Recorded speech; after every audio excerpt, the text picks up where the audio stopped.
So you guys really like my Grindr stories, which I totally get. Laughing about someone who's single is always really fun. And I've had a few Grindr interactions recently, but none of them I felt were like big enough or visceral enough to like actually build a whole video around. But I've accrued enough that I feel like I can tell them to you in succession. So here are 5 recent Grindr encounters that I've had that I feel like are worth telling to you. Okay, so this guy messages me.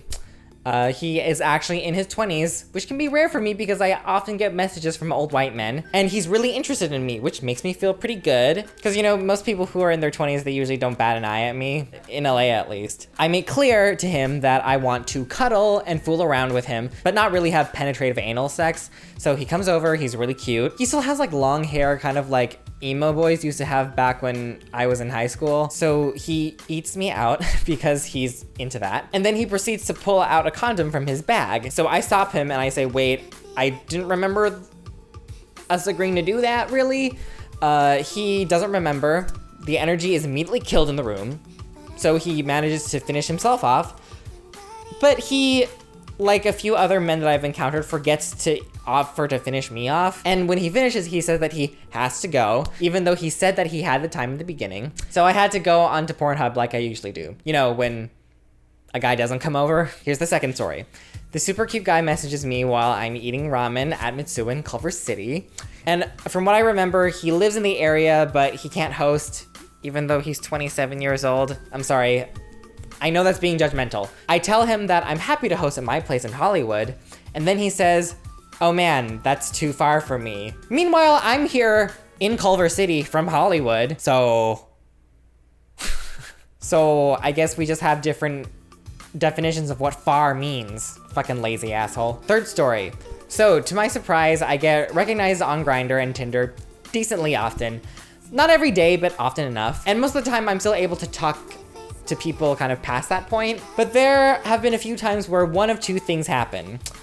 So the first one is I'm told how hot Kenny is, Justin is, or Eugene is, which is great because I love hearing about how hot other people are on Grindr of all places. Or when I tell them, oh, I really appreciate you recognizing me, but I don't work for BuzzFeed anymore, they go, oh my God, why? I love BuzzFeed videos. Oh, you like BuzzFeed videos? Well, fuck me then. Let me just drive right over to the office and beg for my job back because you like the videos. Excuse me, I was under the impression that nobody liked the videos despite the fact that they have so many views than I could ever hope to get. Funny thing is that I didn't make my why I left BuzzFeed video for this purpose, but it actually is pretty helpful being able to just link Grindr guys and friends alike to my video. So that way I don't have to constantly re-explain to people why I left, because I get that not everybody has seen my video or my social media saying that I left. It's convenient for me to just direct you to past Chris, who had the energy to say everything cohesively and who actually planned out everything that he said. Okay, so story number 4. So I was messaged by this cute Asian guy while I was getting Carl's Jr. and he sent his face and torso, which is already a plus. You know, it's a lot better than getting a dick pic at first. And he told me that he was in the area interning for Snapchat and really wanted to meet up that night.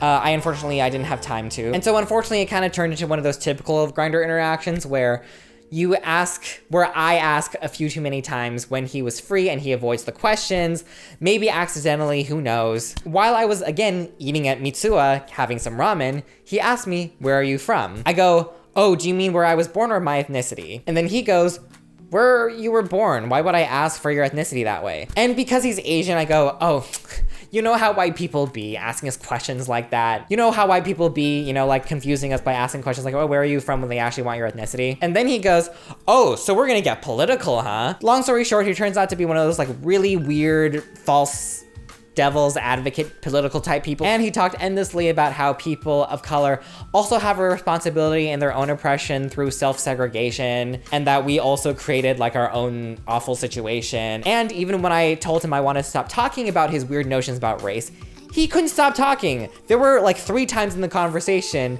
where I was like, hey, let's talk about something else. And he was like, okay, but like also this thing about Hillary and her emails and, you know, the fact that this thing happened and it was the Democrats' fault too. I would also like to mention that this convo lasted about a whole hour with me walking around Mitsuwa's bookstore like a maniac. I don't know why I do this to myself. I cared so much about this conversation when I haven't even fucking met him yet. Okay, so the last story that I have is that I was messaged by this older white silver fox type guy while I was in Hollywood, and it turns out that he lives in Costa Mesa, which is about a 40-minute drive down south. He actually seemed like a really, really sweet guy. He offered to like cook me breakfast when we woke up.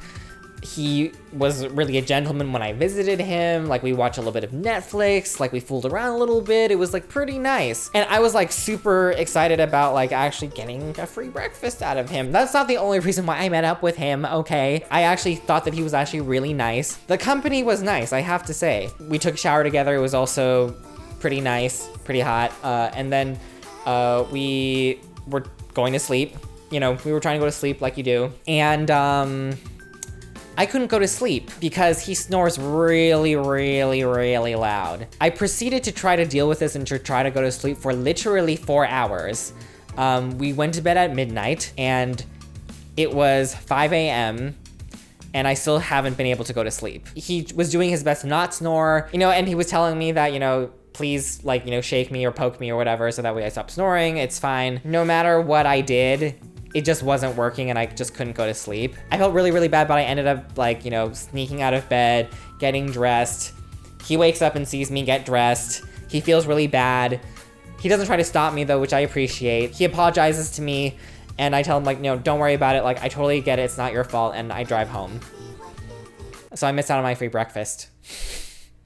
So there you have it, my 5 recent Grindr stories. Thank you so much for watching. I really, really appreciate you, especially with all of the like new experimental videos that I've been putting out like for the last 2 weeks. Thank you for being patient with me and like letting me play around a little bit with this channel. As always, please know that this video was brought to you with the loving support of my patrons on Patreon, so please consider being a patron if you feel so inclined. And also, if you feel so inclined, please like, subscribe, all the socials, all that good stuff. And I'll see you next time, okay? Bye!